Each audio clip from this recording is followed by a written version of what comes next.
1948, something extraordinary happened.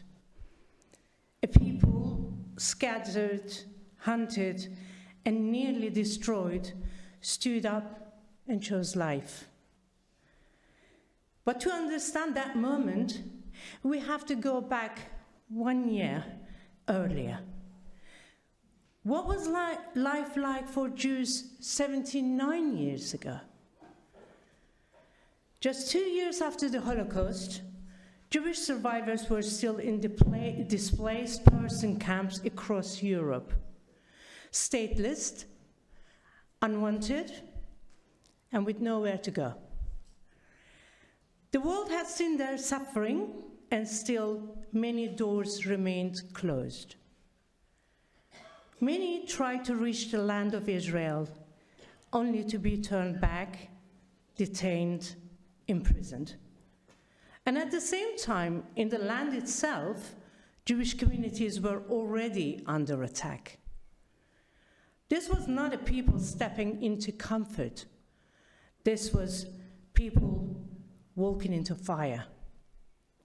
And still, after centuries of exile, persecution, explosions, and genocide, they chose life. And we have to ask honestly, are there any other people in history who returned, claimed their homeland after 2,000 years, who revived a language that had fallen silent, who rebuilt sovereignty from the ashes of near destruction? The Jewish story is not just survival, it is return, it is memory, memory that refused disappearing. For thousands of years, Jews ended their prayers with the same word, with the same sentence, next year in Jerusalem. Not as poetry, as direction, as identity, as refusal. And then, against all odds, history bent. The dream became a reality.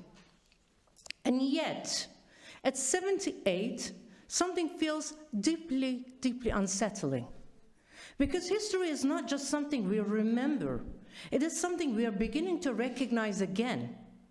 Once again, Jews are being told, you do not belong, you should not exist as a people among other nations. And there is an echo we cannot ignore. In the story of the book of Esther, and in ancient Persia, modern-day Iran, a decree was issued against Jewish people. A threat, a plan, a moment where existence itself was questioned.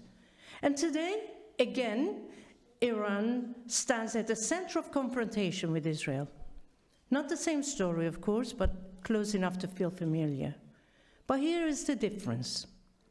Then there was no state, no army, no sovereignty. Today, there is Israel. And that changes everything. Israel is not just a country. It is the answer to a question history asked again and again. What happens to a people with no home? We know the answer. We have lived it. And I say this not only as a Jew, but as the child of a stateless people, as a Kurdish Jew. I come from a people who know what it means not to have a state, who know what it means to exist between borders, between recognition and denial. And maybe that is why, for me, something is difficult to understand. How easily the existence of Israel can be taken for granted. Because there's nothing inevitable about it. There's nothing guaranteed about it. A Jewish state is not the natural order of history. It is the exception. And when statelessness is still a living reality in your memory, you do not see Israel as obvious. You see it as fragile, as extraordinary, as something that must never, but never be assumed. And I carry another lens as well, a Middle Eastern upbringing. Because looking at the Middle East from a Western lens is not the same as looking at it from within the region itself. From the West, we often see the human tragedies that are shown to us, the suffering that reaches our screens, the pain that is made visible. And those tragedies are real. They matter.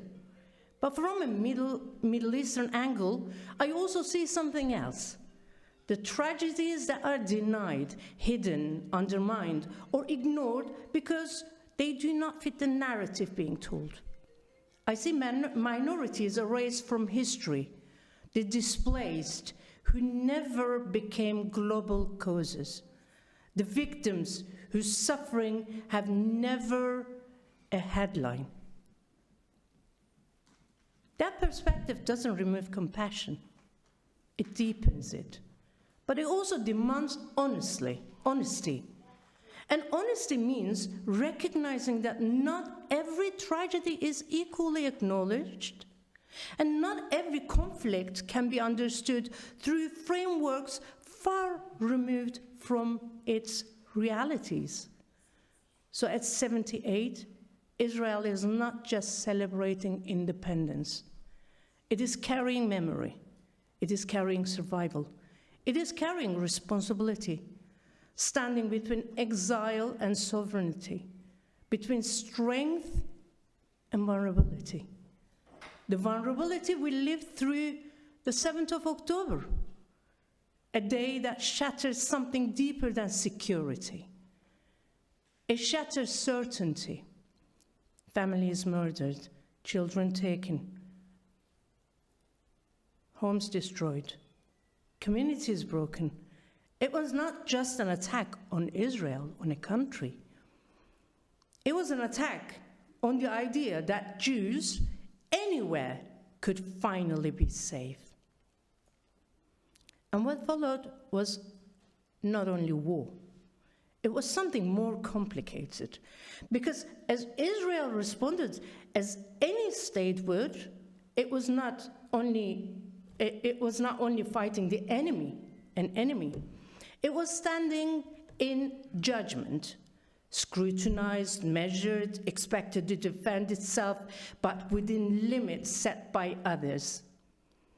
And within the Jewish world, there was questioning. There was discomfort. There was doubt. Questioning is not wrong. It is part of who we are. But something else happened alongside it: distance. At times, we began to speak about Israel not as something we belong to, but as something we observe, analyze, critique, and judge. Forgetting something essential.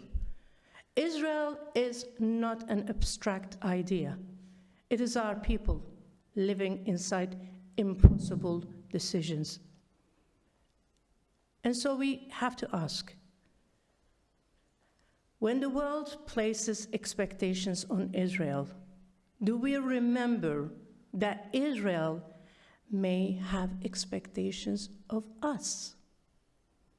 Because Israel doesn't only need strength, it needs connection, not blind agreement, but presence. People who stay connected even when it becomes uncomfortable, who can question without detaching, who can hold complexity without walking away, who remember how recent Jewish powerlessness actually is. Because words shape reality, and silence shapes it too. And maybe most of all, Israel must be treated not as an idea, but as something closer, like family. And family is not simple. It challenges us, it frustrates us, but when family is under attack, you do not stay back. You do not move away. You stay. 78 years ago, Israel was born into war.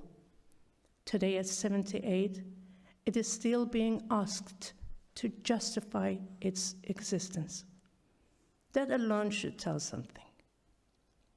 So this moment is not only a test for Israel, it's a test for us of memory, of responsibility, of connection.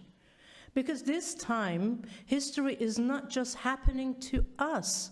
We are right inside it.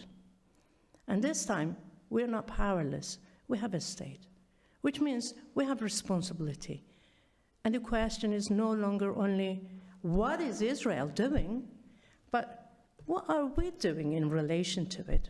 How we speak, how we show up, how we stand. Because Israel doesn't only exist because of 1948. It exists because generation after generation, Jews refuse to let go of each other. And that is the part history does not guarantee. Thank you. Thank you. Shabbat Shalom.